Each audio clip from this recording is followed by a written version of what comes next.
तो बात कई सालों पहले की है। एक लड़की अपने घर के स्विमिंग पूल में अपने भाई की गुमी हुई बोट को देखती है और अपने बिस्तर पर लेटे हुए बीमार भाई से कहती है कि मैं उस बोट को तुम्हारे लिए लेने जा रही हूँ। उसका भाई कुछ नहीं बोलता क्योंकि वो बहुत बीमार था। लड़की पूल के पास आकर पानी में जंप कर देती है और अचानक ही कोई अजीब ताकत उसे पानी की गहराइयों में खींच लेती है। ये लड़की मर जाती है। पूल से बाहर आकर उसे अपनी मोम दिखाई देती है। पूरा जोर लगाते हुए जब वो बाहर आती है तो बाहर आकर उसकी मोम तो क्या, कोई इंसान नहीं था। अचानक से दोबारा कोई ताकत उसे ऐसा पानी के अंदर खींचती है कि वो लड़की दोबारा कभी नजर नहीं आई। सीन यहाँ से कट होकर प्रेजेंट टाइम में शिफ्ट होता है तो हम यहाँ ग्रे की फैमिली को देखते हैं।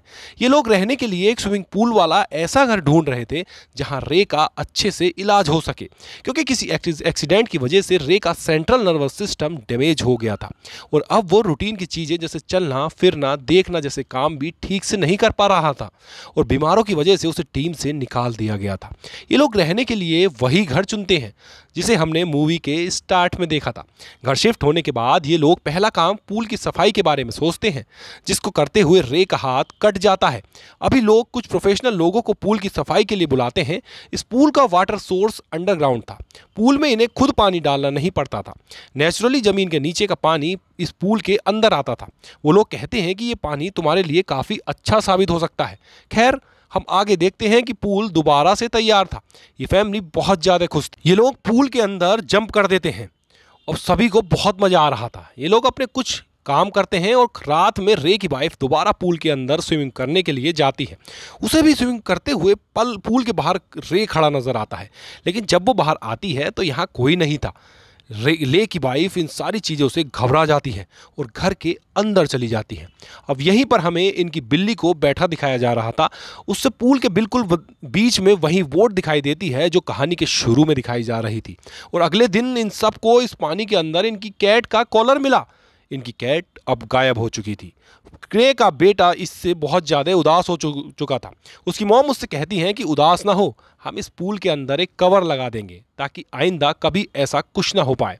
वहीं रे नोटिस करता है कि कल जो स्विमिंग पूल से उसके हाथ में बड़ा सा कट लगा था उसमें बिल्कुल दर्द नहीं है। वो पट्टी खोल के देखता है तो इतना बड़ा कट बिल्कुल ठीक हो चुका था, ऐसे जैसे कभी कोई चोट लगी ही ना हो।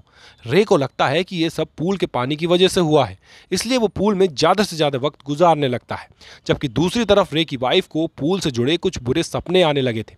रे अगले दिन डॉक्टर के पास रेगुलर चेकअप के लिए जाता है तो डॉक्टर हैरान होकर बताती है कि रे बहुत तेजी से रिकवरी कर रहा है। दिखाया जाता है कि रे का बेटा स्विमिंग पूल के पास बैठा था। तब अचानक स्विमिंग पूल के अंदर बहुत से कॉइन्स आना शुरू हो जाते हैं। उसे लगता है कि ये कॉइन्स शायद उसके डैड फेंक रहे होंगे, जिन्हें वो जमा करना शुरू कर देता है। और अचानक उसे पानी के अंदर एक बच्ची दिखाई देती है। ये वही बच्ची थी जो इस मूवी के स्टार्ट में इस पूल में गायब हो गई थी। बच्ची स्विमिंग पूल के अंदर से मदद मांग रही थी। इस ड्रेन हॉल के अंदर हाथ डालने से पहले बच्चे को एक खिलौना मिलता है। जब वो इस खिलौने को बाहर निकालता है तो उसके ऊपर बहुत से बाल लगे हुए थे। अचानक वो बाल हाथों में बदल जाते हैं और ये हाथ उसे अपनी तरफ खींचने लग जाता है। बच्चा बहुत ज़्यादा डर कर यहाँ से बाहर निकल आता है। वो ये सारी बातें अपनी मॉम को बताता है। उसकी मॉम जब चेक करती है तो वहाँ कुछ भी नहीं था। ये सब लोग मिलकर अब रे की बेसबॉल प्रैक्टिस में जाते हैं, जो करते हुए पहले तो रे काफ़ी कमज़ोर महसूस कर रहा था अपने आप को, लेकिन फिर जब वो पूरा फोकस लगाता है तो इस बार उसने ऐसी शॉट लगाई कि बॉल तक फट गई। ये सब लोगों के साथ साथ वो खुद भी इस चीज़ से हैरान था। रात में रे और उसकी वाइफ डिनर के लिए चले जाते हैं। रे की बेटी अपने फ्रेंड को बुला लेती है। ये लोग जब स्विमिंग पूल में स्विमिंग कर रहे होते हैं तो अचानक उस बच्ची को पानी के अंदर भूत नजर आता है, जिससे डरकर वो पोल से बाहर ही निकलने वाली थी, पर वही भूत उसे पानी के अंदर खींचने लगता है। सिर्फ यही नहीं, ये भूत उसे स्विमिंग पूल के पानी से भी नीचे ले गया था। ये लड़की अपने आप को इससे बचाते हुए स्विमिंग पूल में आकर बाहर निकलती है। वो इतना ज़्यादा डरी हुई थी कि उसके भाई को भी समझ आ गई थी कि उसके साथ भी कुछ बुरा हुआ है। वो लड़का अपनी बहन से कहता है कि मैं जानता हूँ इस पूल में कुछ ना कुछ गड़बड़ है और हमें मॉम डैड को इसके बारे में बताना चाहिए। लेकिन वो लड़की कहती है नहीं, तुम ऐसा नहीं करोगी, क्योंकि ये पूल ही है जो हमारे डैड को बहुत तेज़ी से ठीक कर रहा है और हमारी मॉम भी खुश रहने लगी है। इन दोनों को यकीन तो था कि ये पूल भूतिया है, लेकिन वो इसके बारे में अपने मॉम डैड को नहीं बताते।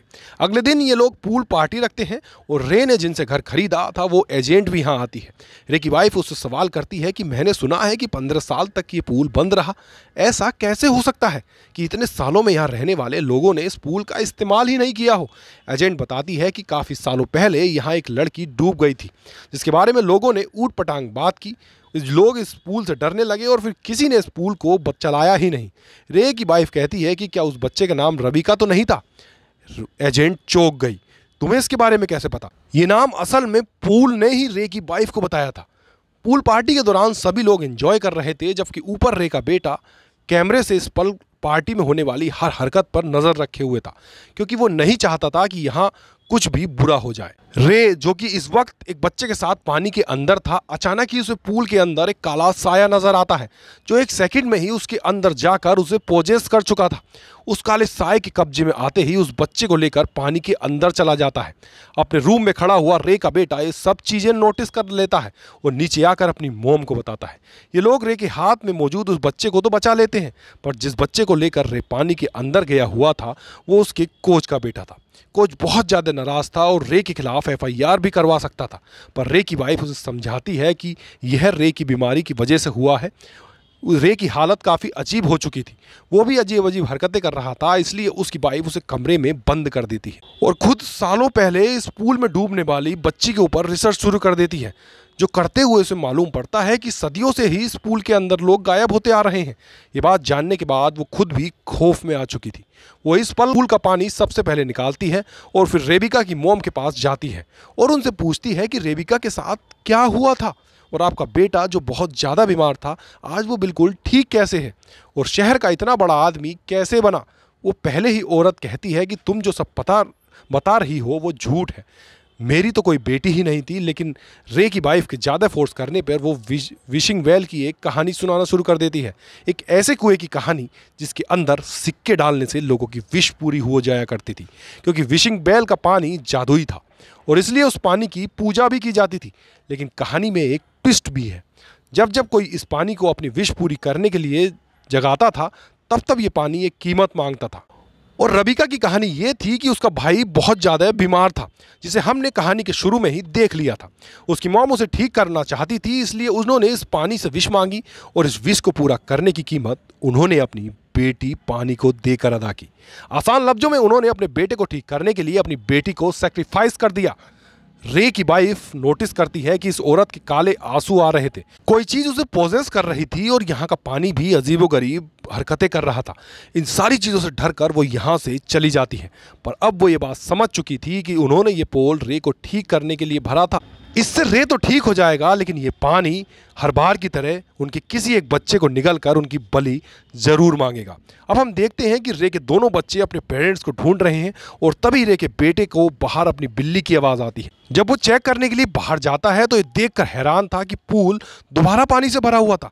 ये चीज़ उसे परेशान करती है, क्योंकि वो जानता था कि उसकी मोम ने उस पूल को खाली कर दिया है। वो पूल को चेक करने के लिए आगे बढ़ता है और तभी दोबारा उसे पूल के अंदर एक ट्यूब पे अपनी बिल्ली बैठी हुई नजर आती है, जिससे बचाने के लिए जब वो पूल के अंदर जाता है तो कोई चीज़ उसे पूल के अंदर खींच देती है और पूल का कवर बंद होना शुरू हो जाता है।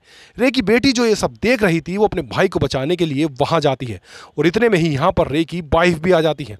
ये दोनों मिलकर पूल का कवर वापस खोलने की कोशिश में लग जाते हैं और रे की वाइफ अपनी बेटी से कहती है कि जाओ तुम रे को बुला के लाओ अपनी मदद के लिए। पर अंदर रे तो किसी शैतानी ताकत ने बुरी तरह पोजेस कर लिया था, अपने कब्जे में ले लिया था और इसीलिए रे अपनी बेटी के ऊपर भी हमला कर देता है।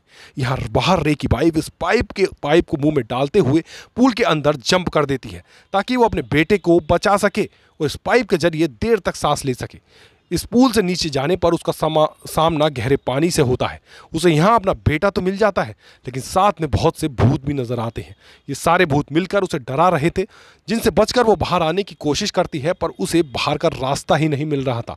और यहाँ पर रेबिका की रूह उसकी मदद करती है। वो एक कॉइन को पानी में गिराती है, जिसकी डायरेक्शन में जाते हुए रे की वाइफ इस पूल से अपने बेटे को निकाल कर बाहर ले आई थी, लेकिन अब उसका बेटा सांस नहीं ले रहा था। वो उसे बचाने की कोशिश में थी और तभी यहाँ पर पोजेस हुआ रे आ जाता है और उसे कहता है कि तुम अपने बेटे को नहीं बचा पाओगी।